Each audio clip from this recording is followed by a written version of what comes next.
What's up, everybody? John Wade Boggs fan here. Monday evening. Hope everyone is having a good start to their week.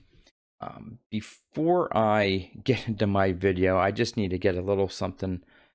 I just need to vent a little bit, and I don't want to be political here. That these videos aren't for that. I watch a lot of YouTube channels, and I understand the ones that are monetized have ads. I get that. I have no problem watching a couple second ad or skipping ads after 5 seconds, whatever, and continuing the video. But I am just freaking tired of seeing Joe Biden ads every single time I'm watching videos. Every time. I don't know how much money he's spending, but I'm just getting tired of it. I watched the recorded recap of Silver Jackify's Hobby Palooza video. And his hour-long video, I think there was maybe an ad every 5 minutes. I swear 9 out of 10 ads were Joe Biden ads. We got 4 more months to the election, and YouTube. I'm getting tired of seeing Joe Biden commercials. I'm sorry. No offense to those who are supporting Joe Biden. I just personally am getting really sick and tired of seeing Joe Biden ads all the time. All right. Off my soapbox. I apologize.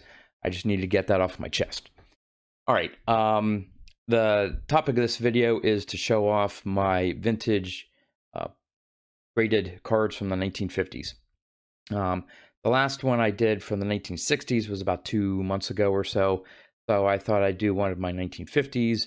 Again, some of these cards you've seen on other different videos, but this is a compilation of all my graded cards from the 1950s. But before I turn the camera around and take a look at them, show them off, looking for some advice. I'll try not to make this too long here, but one of my collecting goals besides Wade Boggs is to start a vintage collection, a PSA vintage collection. I'm working on 78s and 79s now. Then I'll be moving down in 77, 76, and so on. Now, I have some ungraded cards, in the 70s. I'm not sure if they're worthy enough getting graded because I want, decent copy grades. Some of mine aren't that great, but that's one question is getting them graded to PSA. The second is, for the most part, all my vintage cards that I got graded are BVG. And I did it at the time for a couple reasons. One, I wanted them slabbed, and two, it appeared to me, I could have been wrong, it appeared to me that at the time, BVG was a little bit cheaper, at least in terms of estimated value of the card and how much it would take to grade it. And I didn't have a PSA account. I didn't know who to reach out to say, hey, can I be doing bulk submissions? I didn't have any contacts or anything like that. So you didn't have to become quote unquote a PSA member for BVG. So that's the route I took. Now with me looking at building my vintage collection, but doing it do it through PSA.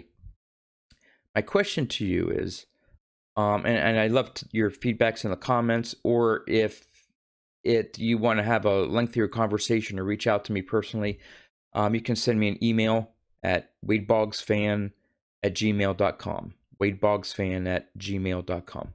But whether it's an email or a comment to this video,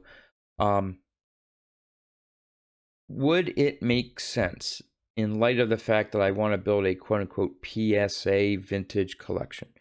And at some point, I'm going to be getting to the 60s and 50s, that I have graded BVG.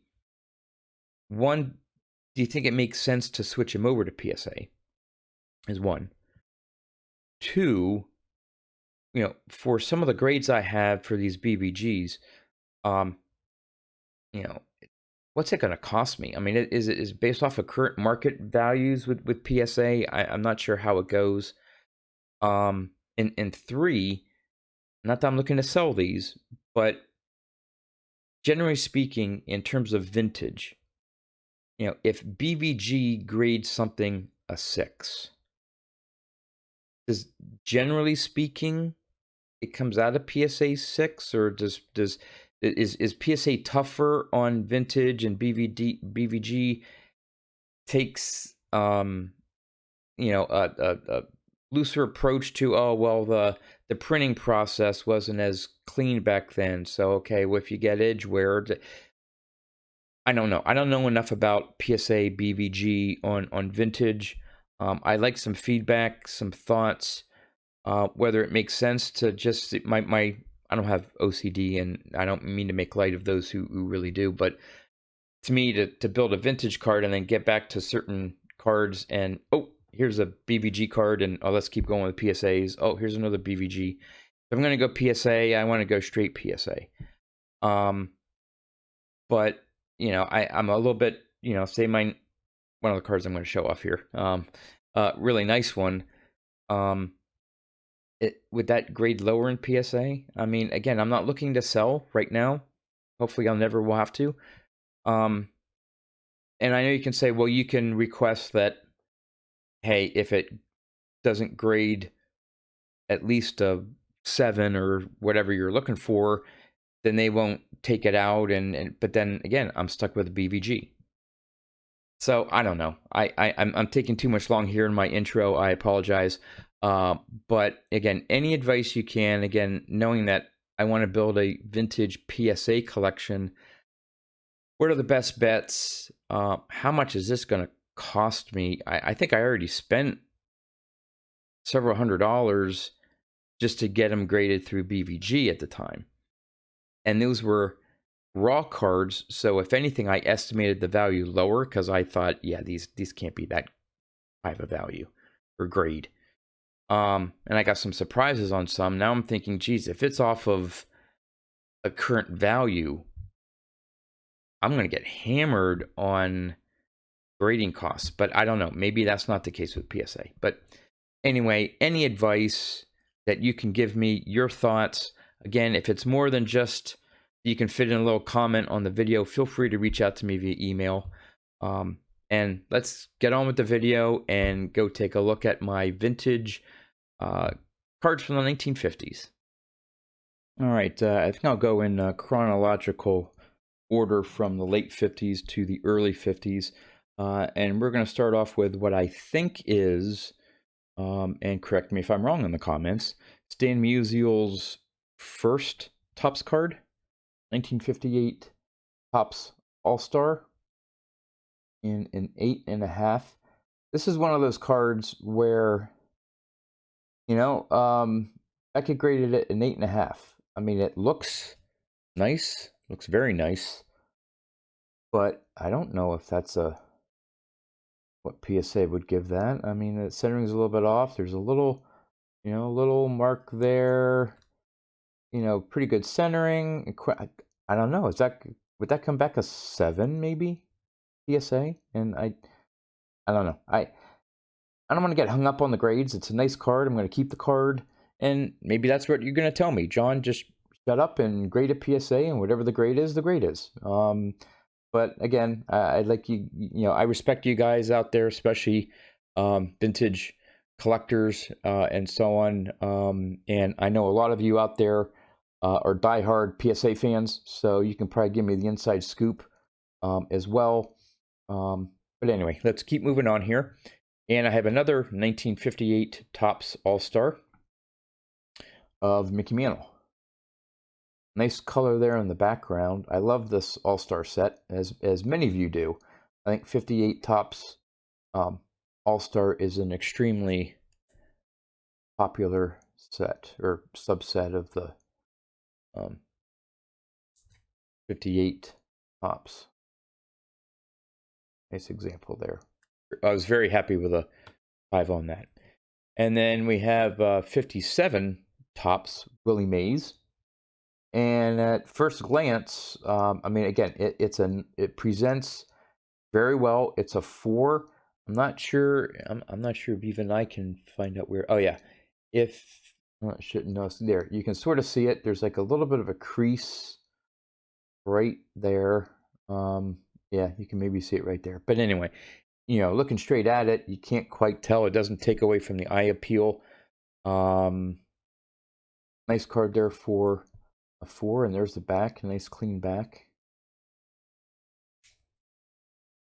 I think that's my oldest Willie Mays, I think.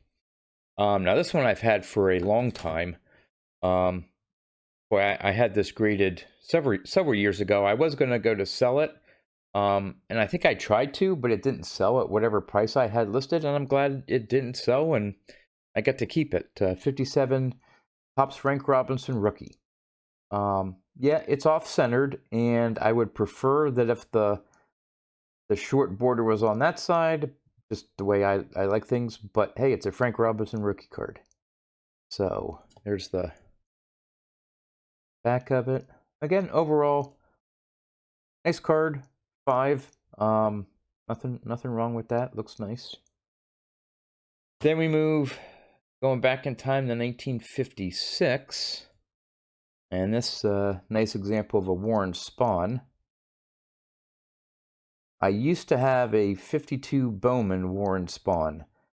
One of my very regrettable sales of vintage cards. I look back, and I also had a 1968 Mickey Mantle in a 7.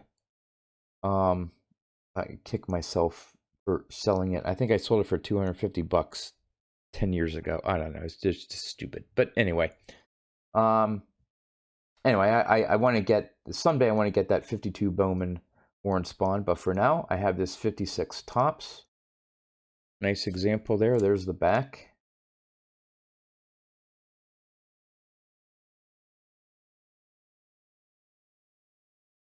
I'm not sure if this was the year 56 that has the gray backs or the white backs or whatever. I don't know. This wasn't. I didn't have it labeled as such.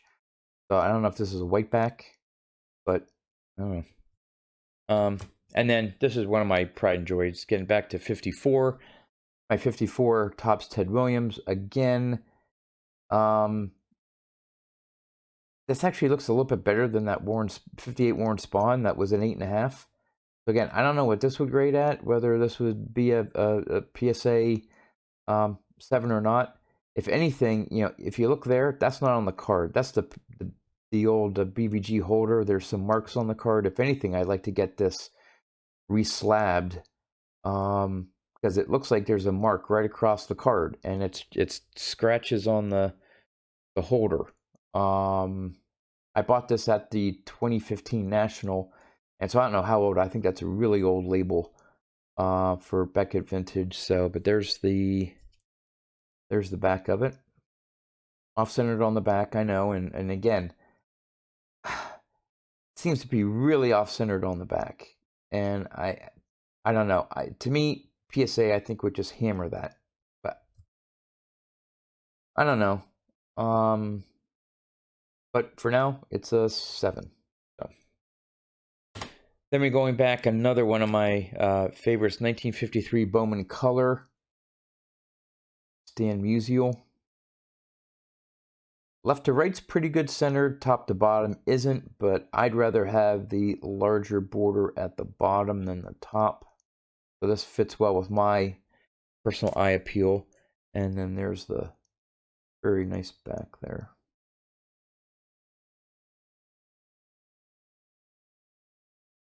Now we jump to, I have a bunch of 53 Topps. I love 53 Topps design.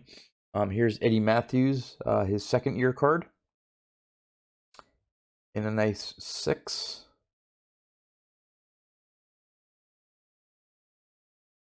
And there's the back to that. Again, running right up there on the border, more border on the bottom there. Oh, I don't know. Maybe I should just count myself lucky with some of these grades by Beckett, and I don't know. But as you can tell, I'm torn.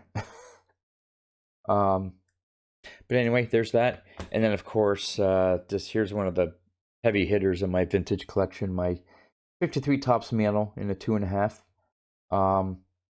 At first glance, I know, obviously, yes, the centering makes it off, but there's some light indentations, and it's you're not going to be able to see it.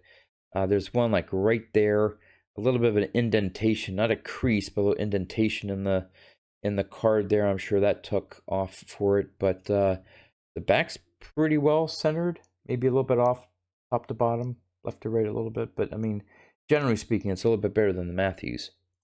But there's my 53 Mantle on the 2.5. Then another Yankee, Yogi Berra, in a BVG4. It's interesting because there's more loss to the color here, more rounded corners. Now it is centered better than the Mantle, so I have to give it that. But there seems to be a little bit of surface wear where the Mantle didn't quite have that. And so this graded higher, but it's still a nice looking card, really nice looking card. And oh yeah, I do have an older Spawn. I thought the one that I previously showed in my oldest one, I have a 53 Topps Spawn. And again, that got a 6. A little bit more off the color there on the front border. But I guess maybe some of the other corners were, a little bit sharper. Centering's fairly good. And then there's the back. And the reason even seems to be some little, I don't know if it's wax stain or something. And that didn't take away from it. So, man, when it comes to vintage, I'm just so confused sometimes in the grades. Definitely couldn't go work for PSA because I'd be all over the board. But there's that, and just two more. From one of the sets, again, I love the 53 Topps set, but another one of my favorites is the 52 Bowman set. And as I mentioned, I did own a Warren Spawn at one point. I do want to get it back. But we're going to take a look here. I'm going to do it a little bit out of order to end with the big one. But this is also a nice one. Stan Musial in a 6. Just, oh, I love the colors in that. The drawings off the photos that were back then. A little bit of a crease in the card right there. But overall, just a really, really nice example there of Stan the Man.